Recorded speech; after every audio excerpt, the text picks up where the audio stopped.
One historian, a professor named John Sensbach, shows what luck and creativity can accomplish. He wrote an amazing book called Rebecca's Revival about a young girl, the child of a white planter and an African slave mother, who was kidnapped from her home on Antigua, taken to the island of St. Thomas, and purchased as a slave by a Dutch Creole family in the early 1700s. They put her to work as a servant in the family's mansion, but she somehow learned to read and write, and she got very interested in Christianity.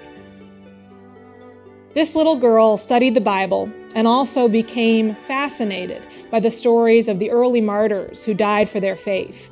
She wasn't baptized. Slave owners were often reluctant to baptize slaves. Doing so might force them to admit that they were holding a fellow Christian in bondage, and it might give slaves the idea that one Christian is equal to another. But she didn't let that stop her from preaching to the other black women who worked with her. One day, she heard about a Catholic priest who was baptizing blacks on the island, and as soon as she could, she went to him for baptism. She'd been studying the Dutch Protestant faith, but the church she joined seemed to make little difference to her. She took a new Christian name for herself, Rebecca. We know Rebecca's story because she pops up here and there in the archives of some of the churches that had missionaries and priests in the West Indies, in the histories of the Dutch East India Company, and in reports that traders and sugar planters wrote about slave rebellions around the islands.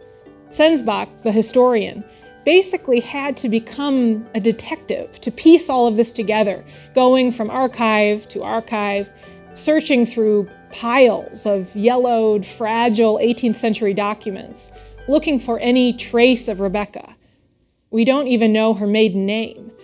But the story that he traced is a great way for us to get into some of the big themes in the history of Christianity among enslaved people in the West. Rebecca wasn't just any ordinary slave girl.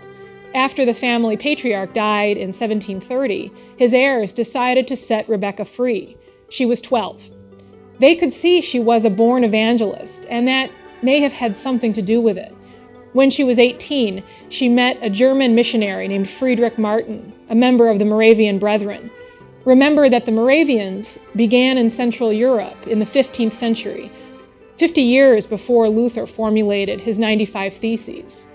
The Moravians hated the religious wars that racked Europe in the wake of the Reformation and preached a nonviolent faith committed to a personal, emotional connection with God.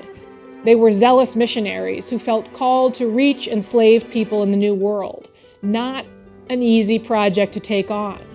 Once they got to the Caribbean, these missionaries were appalled by the violence of slavery.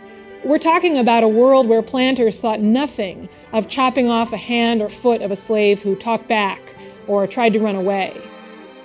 Martin saw real potential in Rebecca.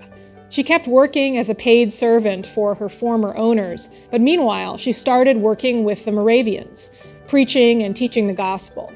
Teams of free black Christian men, known as fishermen, fanned out across the island, preaching to slaves as they harvested cassava and sugarcane. Rebecca soon took charge of the female half of the movement, somehow managing to finish her servant duties and then walk miles and miles to teach Bible classes on different plantations, where she led women in learning to read and write, sing hymns, and study the basics of Christian theology. If she caught any of her students doing any of the religious practices that their families brought from Africa, practicing witchcraft, voodoo, doing rain dances, that kind of thing, she scolded them for committing idolatry. We know all of this because Martin wrote letters back to his colleagues in Europe bragging about Rebecca's work. She was taking a major risk in doing all these things. In the 18th century, churches were not inclined to grant women, let alone women of mixed race, the authority to teach in public. At one point, she ended up in prison for standing up to white authorities. Planters were constantly worried about slave rebellions, and they viewed the Christian message itself as subversive, as an ideology that told slaves they were equal to their white owners, that they had freedom in Christ. But Rebecca did an end run around these white male rules about claiming religious authority by claiming that God himself called her to preach. That call took her on an amazing adventure. This former slave survived her time in prison, went to Germany with the Moravians, married twice to white missionaries, and ended her days in Africa, hoping to bring the gospel to the land where her ancestors came from.